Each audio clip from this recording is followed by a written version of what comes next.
La famille Shalom, j'espère que vous allez bien. C'est gâté.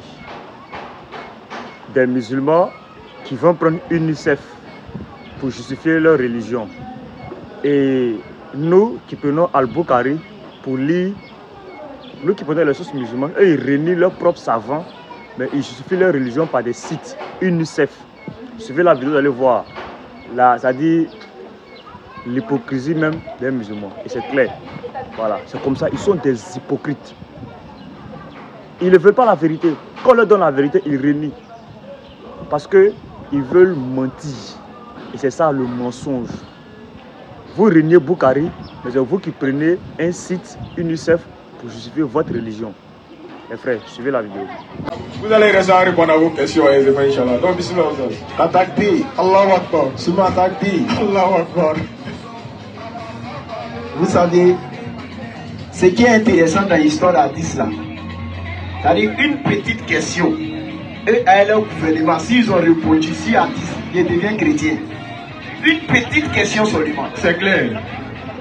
Dans l'histoire d'Hadith, une petite question, je vais leur poser. S'ils ont répondu, moi je deviens chrétien en même temps. C'est clair. Non, il faut te calmer. Tu parlais, regarder mon calme. Est-ce que tu as dit nos calmes de l'homme?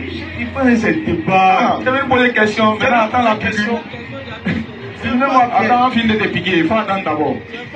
Vas-y, Oussaz. Vous savez, ceux-là, ils utilisent les hadiths, mais ils ne comprennent rien dans l'histoire des hadiths. C'est clair. Très clair. Je viens. Je vais leur demander de suite là, qui était Bukhari? 2.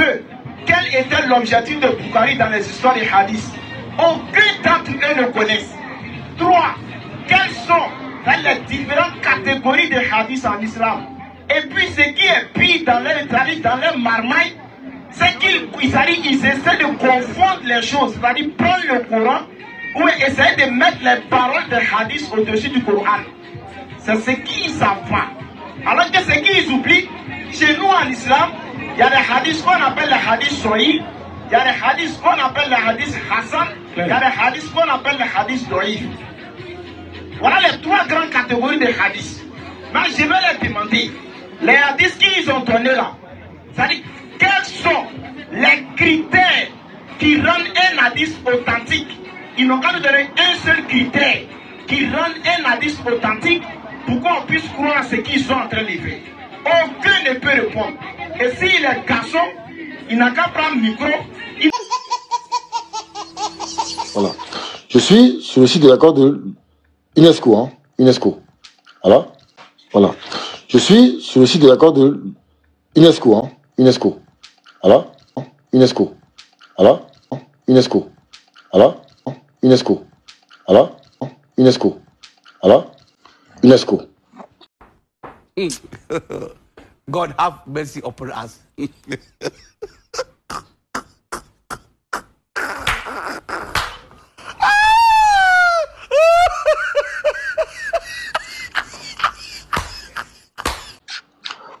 Ce manuscrit, donc qu'on appelle Taken, dont le dépositaire actuel est le Conseil musulman de l'Ouzbékistan, est la plus ancienne version écrite existante du Coran.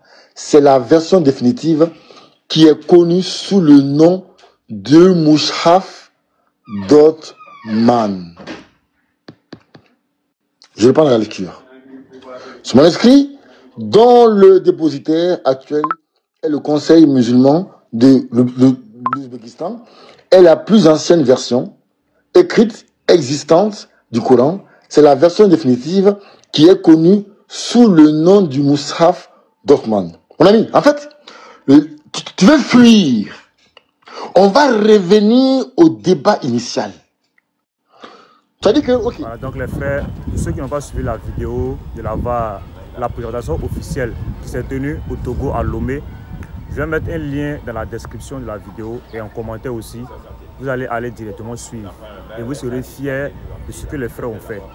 Vous allez voir que la VAR, ce n'est pas du jeu.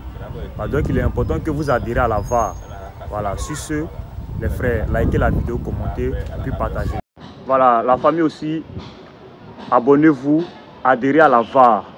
Voilà, commentez, likez, partagez la vidéo. Abonnez-vous à la VAR. Pour vous abonner à la VAR, écrivez à Unique Boy sur TikTok ou bien sur WhatsApp pour ceux qui sont sur WhatsApp et demandez juste l'adhésion à la VAR. Il est important d'adhérer à la VAR parce que dans la VAR, on va vous former et vous allez apprendre à connaître beaucoup de choses. Il est important de connaître les choses et aussi de faire partie de la grande famille de la VAR qu'on est en train de mettre sur pied.